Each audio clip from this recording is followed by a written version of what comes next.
Ugh, what's that smell? Oh wait, it's me. The first trimester of pregnancy is kind of stinky all around, sprinkled with sudden hormone fluctuations, sudden stench superpowers, and of course, the morning sickness monster. We'll talk about how to control that morning sickness monster here very shortly. Welcome to the Decanta channel, where we discuss all things educational, and we never duck away from difficult topics.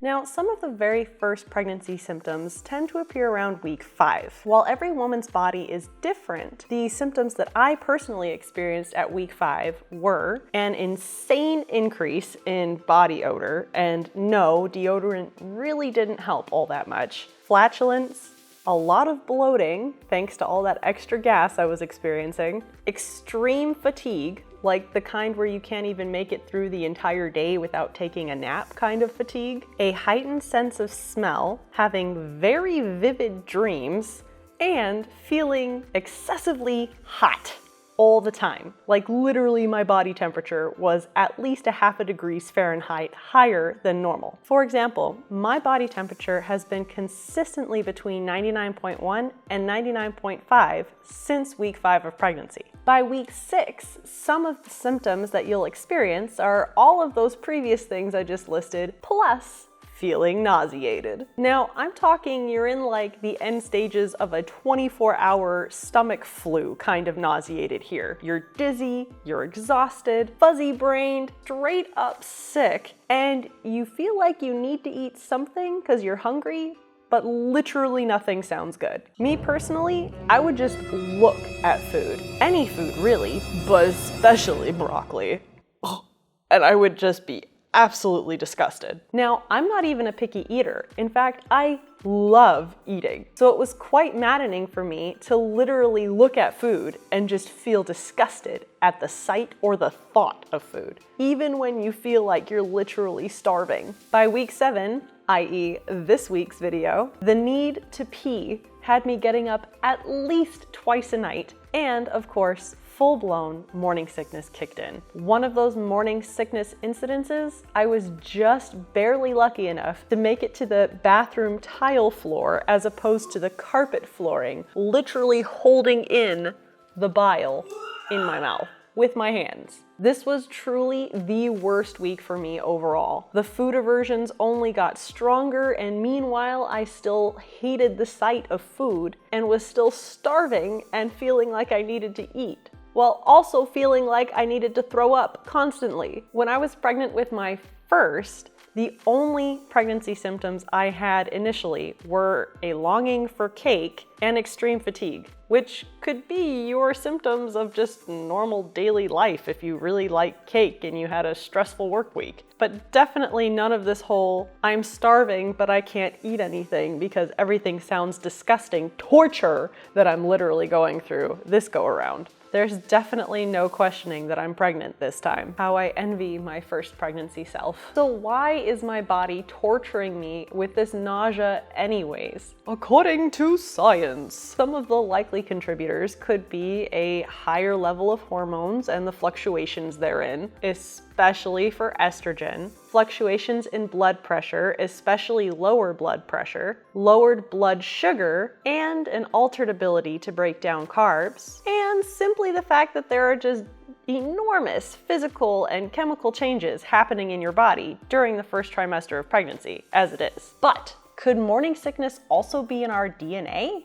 Research conducted by Dr. Fejzo and colleagues definitely seem to think so. The researchers found a link between 2 genes and nausea and vomiting in pregnancy. One of the genes codes for a protein called GDF15. Early on in pregnancy, this protein, the GDF15, is produced in high quantities by the placenta in order to maintain the pregnancy. The unfortunate part is that this protein fits like a special key into a lock located in the mother's brainstem that is linked to vomiting vomiting, and reduced food intake. Turns out that women who experience nausea and vomiting in the first trimester tend to make a lot of this GDF15 protein, which of course is what makes it a plausible answer to this nausea and vomiting in the first trimester being in our genes after all. In fact, studies showed that by stopping the production of the GDF15 protein made it so that there was an increase in appetite and an increase in weight gain in mouse models. These genetic findings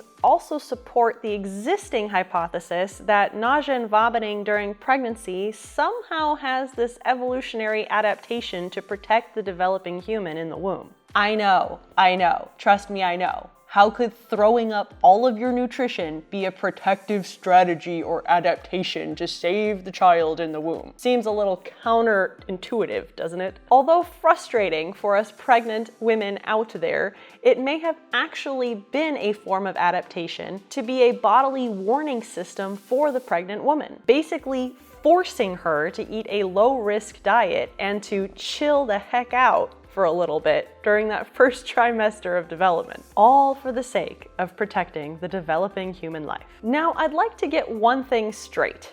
Although it's called morning sickness, this sickness can strike any time of day, not just the morning, as it did for me on many occasions. So this is how I dealt with it. After trying various methods of keeping the food in my body through this nausea roller coaster, I finally started to realize that every single time I even got a little bit hungry, that nausea would start to ramp up hardcore. Of course, the mornings were always the worst since I had a completely empty stomach. So my strategy was literally to stand up, run downstairs, and pop some Eggo waffles in the toaster as soon as possible, like the second I woke up, and then ravish them immediately into my stomach. The next struggle, of course, was stabilizing from that initial morning sickness and then trying to combat the nausea throughout the rest of the day. And in order to do so, I found myself eating meals, although smaller meals, every 2 hours on the dot,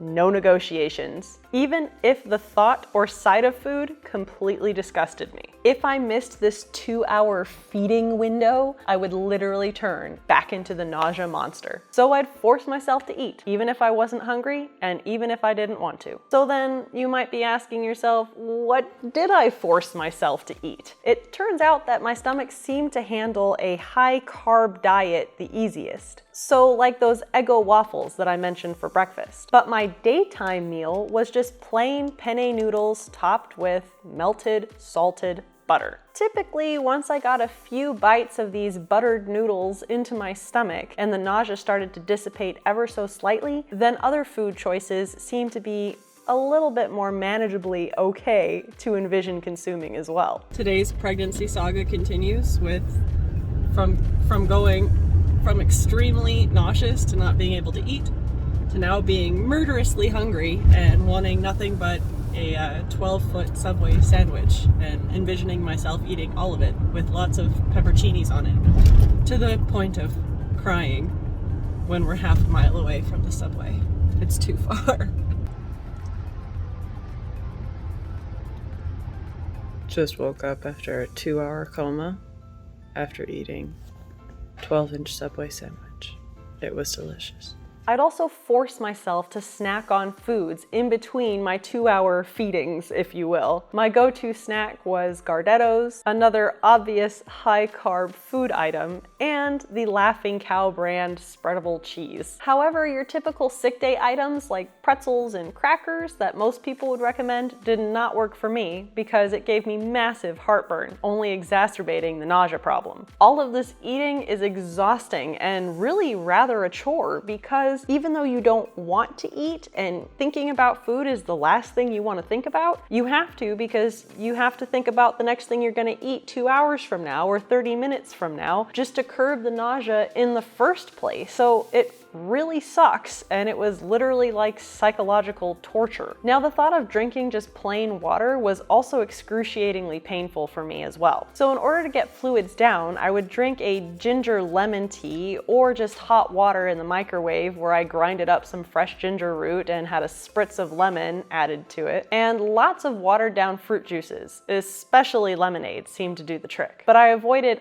all drinks that contained carbonation. The extra bubbles would only make me more gassy and feel more bloated and therefore also more sick. One time during this week, Trix cereal seemed like the only manageable thing for me to be able to eat. And that's when I realized that my sense of smell had a huge impact on the nausea I was feeling as well. Because I didn't really care so much about the taste of the Trix cereal, but the smell was divine. So this is when I went into full force on tackling all of the smells that were around me. I would change my PJs every single night just so that my own disgusting body odor wouldn't permeate in the pajama clothes and then make me sick by the time I'd wake up in the morning from the smell. Literally just changed my outfit like 3 or 4 times.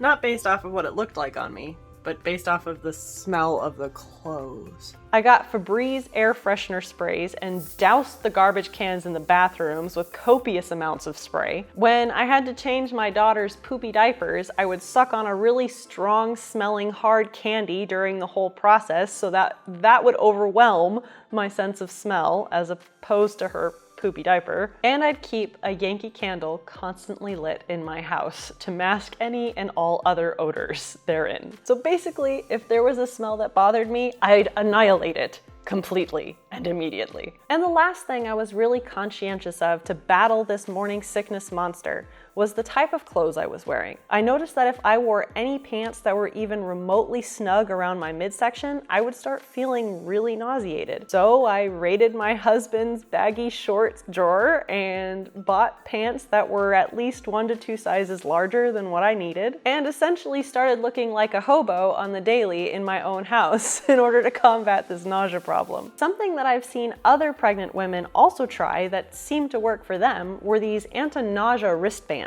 There's 2 kinds. There's some that apply pressure to your wrist and then others that actually apply an electrical shock to a pressure point on your wrist. Their technical term is called acupressure or acustimulation wristbands. If all else tends to fail, try and find one of those and see if it helps with your morning sickness. So what does our 7-week-old human, the little one that's causing all of this wonderful morning sickness, look like right now? Although only this big, our little human has a 4-chambered beating heart. He or she is roughly 1 centimeter or ½ an inch long and roughly the size of a wild blueberry, or basically the size of my fingernail. And their hands and feet are currently in the process of forming. But for now, they just look like little paddles. As you can see on this model, your little one's head is the largest part of their entire body for right now. And rightly so, since the neural tube just recently closed and their brain is growing at astronomical rates. A rate of 250,000 neurons per minute for the next 21 weeks. The bronchi of the lungs have also formed now, and although there's a little tail still present, it won't be there for much longer. And now, of course, a big shout out to all the mamas out there who have survived the stenches, the trenches of the 7th week of pregnancy. What did you do to combat morning sickness? Tell me all about it in the comments below. These videos take quite a bit of time for me and my team to make, but it only costs you a second to either like or dislike this video. To join me next week on the super simplified science of pregnancy, a 40-week series that follows me through my pregnancy as well, all you have to do is subscribe. Thanks for watching and see you next week.